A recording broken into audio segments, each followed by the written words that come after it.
महादेव का एक ऐसा परम भक्त जिसने स्वयं महादेव को ही अपने पेट में निगल लिया। और क्या आप जानते हैं कि आगे चलकर इसी असुर का मस्तक भगवान गणेश के धड़ से जोड़ा गया था? आइए जानते हैं रोंगटे खड़े कर देने वाली यह कहानी। यह अद्भुत कथा शिव पुराण की है जो प्राचीन काल में घटी थी। यह खूंखार राक्षस गजासुर था जो असुर राज महिषासुर का पुत्र था। जब माता दुर्गा ने महिषासुर का वध कर दिया तो अपने पिता की मौत का बदला लेने के लिए गजासुर ने हिमालय की बर्फीली चोटियों पर बिना कुछ खाए पिए महादेव की घोर तपस्या शुरू कर दी। सदियों की तपस्या से प्रसन्न होकर भोलेनाथ प्रकट हुए, लेकिन इस चतुर असुर ने अमृता नहीं मांगी। उसने महादेव से कहा, हे प्रभु, आप हमेशा के लिए मेरे पेट में समाहित हो जाइए। महादेव तो ठहरे भोलेनाथ। उन्होंने तथास्तु कहा और उसके पेट के अंदर चले गए। महादेव के जाते ही पूरे संसार में अंधकार छा गया। माता पार्वती अत्यंत दुखी और व्याकुल रहने लगी। तब उन्होंने सृष्टि के पालनहार भगवान श्री हरि विष्णु से मदद मांगी। प्रभु ने एक अत्यंत सुंदर और अलौकिक लीला रची।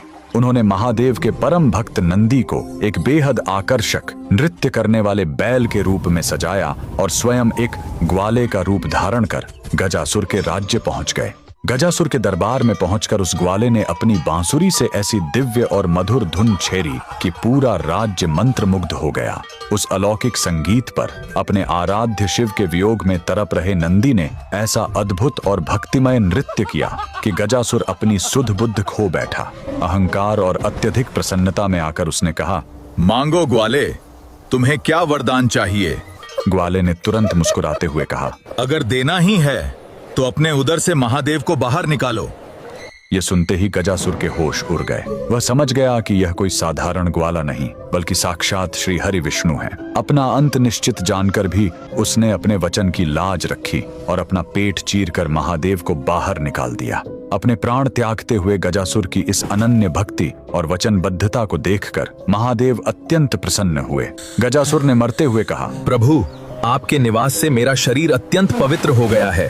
कृपया मेरे शरीर के चर्म को वस्त्र के रूप में धारण कर लें और मेरे मस्तक को प्रथम पूज्य होने का वरदान दें। भगवान ने उसे यह दोनों वरदान दे दिए और यही वह रहस्य है। युगों बाद जब महादेव ने क्रोध में अपने ही पुत्र श्री गणेश का सिर धड़ से अलग किया था तो शिव जी के गणों ने उत्तर दिशा के जंगलों से इसी गजासुर का सुरक्षित मस्तक लाकर भगवान गणेश के धड़ से जोड़ा था। भक्तों के अधीन रहने वाले उन परम दयालु भोलेनाथ के लिए कमेंट में हर हर महादेव जरूर लिखें।